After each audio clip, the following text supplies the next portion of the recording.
हम तो एक तरफ हैं, लेकिन हमारे महबूब कायद एक तरफ नहीं रहते। प्रॉब्लम ये है। और ये रावलपिंडी बड़ा अजीब शहर है जो अल्लाह याद करा देता है।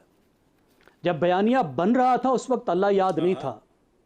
जब भाई ने दौड़ लगाई 24 घंटे के अंदर तो अल्लाह याद आ गया।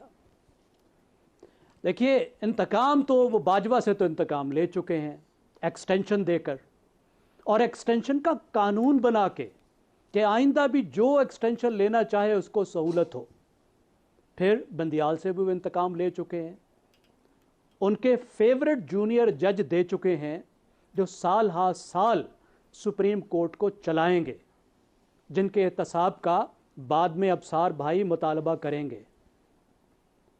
अब बयानिए की बात हो रही है।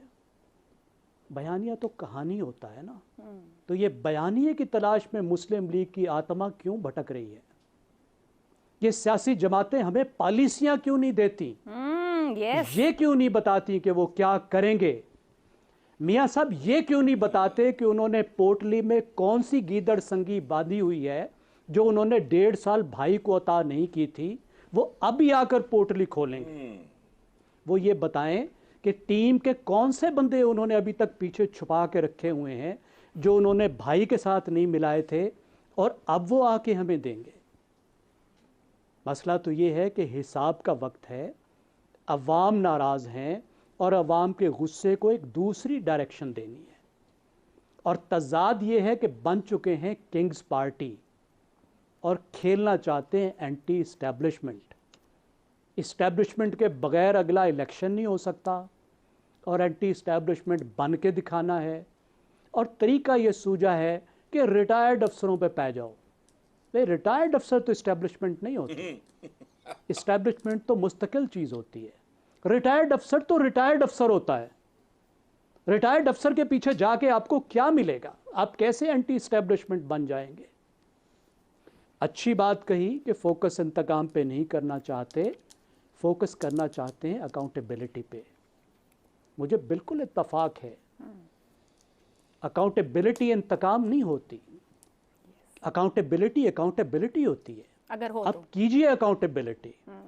आप वो कवानीन बनाइए, आप इदारों को साफ कीजिए। आपने किया क्या है? अफसार भाई कह रहे हैं कि नैब कर सकता है अकाउंटेबिलिटी जजेस की और साथ में जनरल्स की। मेरे लिए तो ये इन्फॉर्मेशन है, क्योंकि दिन 2 जनरल्स का वो इशारा कर रहे हैं। वो रिटायर्ड थे, एक सिविलियन इदारे में काम कर रहे थे, और उनकी भी अकाउंटेबिलिटी नहीं हो सकी थी। इदारे के तौर पर इदारे में बैठे हुए लोगों की अकाउंटेबिलिटी नैब नहीं कर सकता। 18वीं तरमीम आपने बनाई, आपने चार्टर ऑफ डेमोक्रेसी में वादा किया था कि हम एहतसाब का एक नया इदारा लाएंगे, एक नया निज़ाम लाएंगे। आप लाए, और उस वक्त मियां नवाज शरीफ साहब थे जो दौड़ गए थे।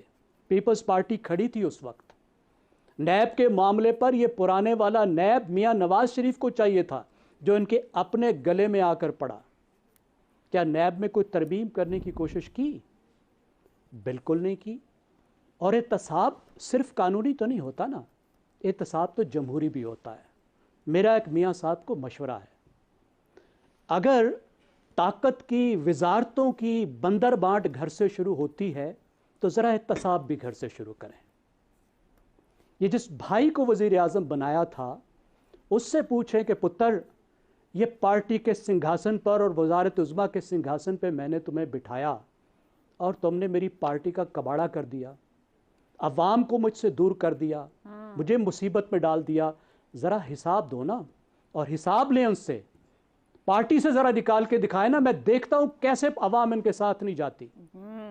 और आपको मियाँ शहबाज शरीफ का भी मैं जवाब बता देता हूँ जी। वो कहेगा, भाई जी आप तो वहाँ रिमोट कंट्रोल से मेरी हुकूमत चला रहे थे।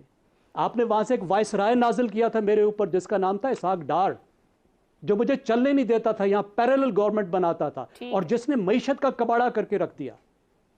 फिर बुलाएं समधी शरीफ को कि पुत्र तूने क्या कर दिया? हमारा तो सारा निज़ाम ही, हमारा तो सारा नैरेटिव मईशत पर खड़ा था, ठीक, और तुमने मईशत का इस सत्यानाश कर दिया। अब मैं अवाम को क्या चूरन बेचूंगा? दुरुस्त। फिर उसका एहतसाब करें, और फिर मैं देखता हूं कैसे लोग